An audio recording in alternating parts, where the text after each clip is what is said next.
Yo, what up, guys? It's your boy T-Dub. What's blazing the sports, guys? We are here live. All right, so a lot of people was definitely wondering. Excuse me, guys. Still sick with pneumonia, but I'm still trying to bring you this news that you absolutely can't refuse to get. All right, so a lot of people have been dying. Where's the press conference? Where's the marketing? Where's anything promoting this fight? It seems like the YouTubers who do video like myself, big or small, in between, are the ones who really been talking about this fight for the most part.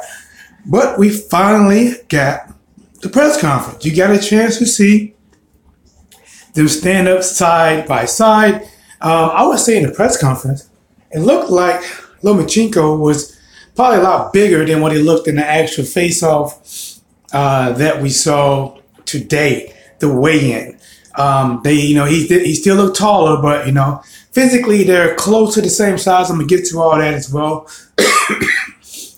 But so what we got from these guys, and what I really love about this fight is you have two guys that's completely 100% confident in their ability to fight, in their ability to win. And you have a Lomachenko who's looking like, I'm going to wipe this guy off the map. I don't know who this short guy think he's talking shit to. I'm going to beat the fuck out of him. Then you got Lomachenko, not Lomachenko, but Rigondeaux saying, I'm going to wipe the floor with him. All this talk about this guy, there's nothing special about him. In so many words, I'm going to put hands on this guy. And it's confident. And guys, and what you see from the picture right here, you got the stare down. This was a very intense stare down, which is going to take us right directly into recapping, breaking down, giving you my live thoughts as I step away from work for a minute to talk to you guys. As you know how I do. I step away, I talk, I go back to work. All right.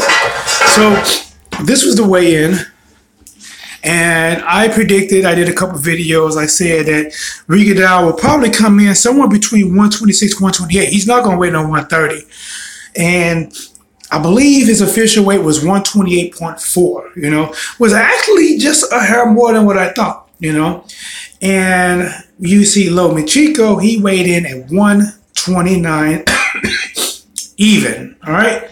So what I want to do now, guys, is I want to see if I can get you guys a picture of each one of these guys to try to break down their physique just, based off of my eyes. So give me a second. Let me see. I've never done this before, especially live, but I'm going to try it. Hold on. All right, and that's your boy T-Dub, So I'm going to look for a picture real quick. And, all right. All right, so, this is actually, a little more blown out just so it can fit the screen. But this is actually probably one of the better pictures that I've seen. But when I seen Rigondeaux, you could tell that there was no cutting weight. You can look at him as he looks full. He looks like, on fight night, he may come in at 129 max, maybe 130 max, but he looks full. He don't look like a lot of people. They're extreme whip where you tell that they lost weight to get cut down to that weight. But, I wish I got a better picture than this one to represent it. But even you can see, I know this is stretched out to fit the screen, but even you can see here that, he's a little full. I don't know how that's going to carry over to the fight night, but he's a little full. So let me see if I can get you the Rigondeaux picture. Hopefully this is transferring like it should. Give me a second. There go yours truly one more time. And I'm looking for the pictures. All right, here we go. All right. And the crazy thing about it is this is actually a better one of Lomachenko than I had of Rigondeaux. That's crazy.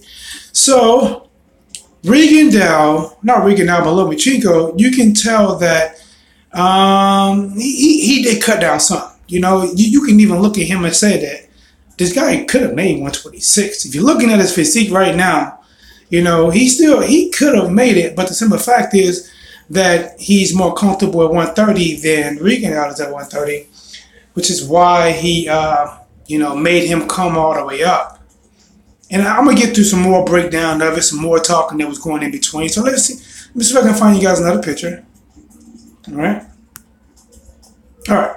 So this right here is, and this is probably pretty close to being accurate for both of these guys. this was after the amazing, intense stare down. I mean, this was that stare down that they wanted to send a message to each other. You know, Rigondeaux was trying to send a message to him.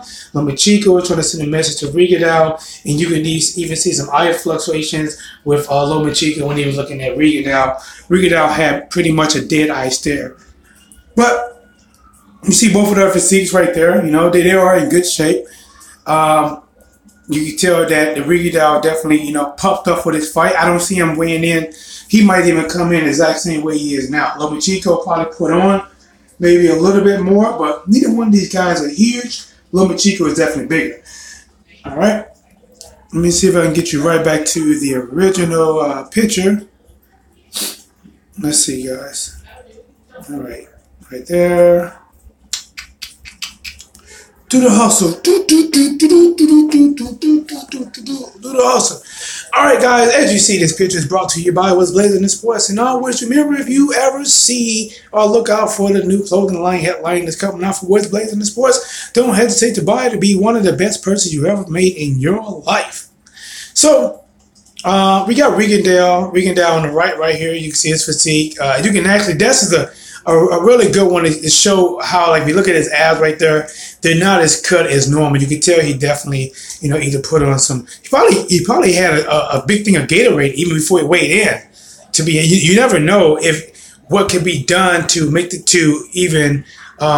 make the scale seem more than what it is. You know, let's say he weighed in at 126 this morning, but yet he know he need to be at 130. He could drink some Gatorade and kind of, you know, I'm not saying he done this, but, you know, put that water weight on real quick. And then once he leaves, he could actually go down to 126. I have no idea. I just, you know, I can see that in his physique that, you know, he definitely, you know, put on. And you got Lomachenko over there to the left, who seems more of a cut down, making weight type thing, but not too crazy. He could have made lesser weight just based off of my opinion.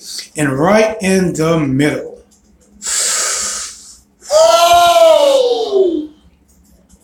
that's that stare down, guys. We don't get many like that. We don't. Every now and then we get the stare downs, you know, that means something. But a lot of time nowadays, you get a little stare down, you get a handshake, and let's pose for the camera. This was a meaningful stare down. This was a meaningful face off. This right here, the dead eye look from Rigondeaux to the right, the focused look from Lomachenko to the left. These guys will share a ring no matter what. You, your mama, your granny, your kids, that redhead stepchild that you don't like, think about it. All right? Now, here's someone say that they just got to favor Lomachenko. They said the reason they favor Lomachenko, Rigondeaux just giving up too much. His age, his size, and they said against a younger opponent. And in boxing, all those things, they do matter, you know, but the thing is, different people can pull off different things, right? So Rigondeaux was listed to being 37, but then you look at, you know, opponents like Floyd and what he was doing at 37 and 38, and you look at Bernard Hopkins, what he was doing at you know, 45 and 46 and 47 and 48.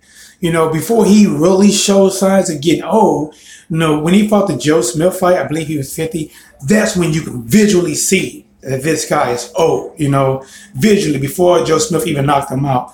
You can tell this wasn't the same Bernard Hopkins. But each person is different. Some people can get old at 32 and 33. I think Rigondeaux is one of them people, because of the style of fighting that he's practiced, because of how he takes care of his body, he should be able to go a little longer in the sport than a lot of people that are able to, based off their styles, based off the opponents, based off the wars they've been into. It's just a really good matchup. You have Lomachenko, you know, the guy is an offensive machine. He's a high tech. You got, you know, Rigondeaux, who is an excellent counterpuncher, excellent angles himself. You know, people see Lomachenko angles because he's in and out with his angles, and he change them, and they so visually, they just pop out at you. It's like a 3D, they pop out. He got 3D type angles. But Rigondeaux has those subtle movements, those slight slants that create openings. And to be honest, both of them are good. One of them takes a little bit more energy with Lomachenko, and then Rigondeaux, which actually takes less energy to slide, slip, move off your pivot, use your angle, shoot the counter shot. You know, it's a really interesting matchup. Even though Lomachenko is taller, Rigondeaux has the longer reach. I think that's going to come into play to be able to keep up with the taller man. But then you look at, you know, people says, oh, he's a lot bigger than Rigondeaux. And I say this in one of my live broadcasts. And guys, if you stay with me, hopefully when I get home today, I'm going to get off not too long from now. I most likely will do a live, like in person. This is live now, but, you know, when you can see me and I can do it and demonstrate certain things, you know, outright so you can see them. But, oh, man, I did all that extra talking and forgot my point. Don't you hate that, guys? I think I threw myself off, but let's see if I can jog myself right back onto it. All right. So Lomachenko, you know, his style is definitely a lot more offensive. It definitely exerts a lot more energy, but he seems to be able to keep up and do it. Rigondeaux, it uses is something they call in work, basically, you know, instead of working, what is it when you don't work harder, work smarter type thing? So he doesn't use as much angles. He's really precise with his shots, precise with his angles. And I think I was talking about Lomachenko being bigger. But if you look at Rigondeaux history, look at who he fought. He fought a lot of taller guys, even taller than Lomachenko. And I think Daenerys probably at that time, you know, looked a lot bigger than Rigondeaux at that time when they fought. And Rigondeaux made him look like an amateur. Guys, this is your boy T-O-Dub. I know I got to get ready and go back off my break, but I just want to touch on this. Hope you guys take a second. Hit the like button, hit the subscribe button, hit the thumbs up. T-Dub was Blazing the Sports. We're out.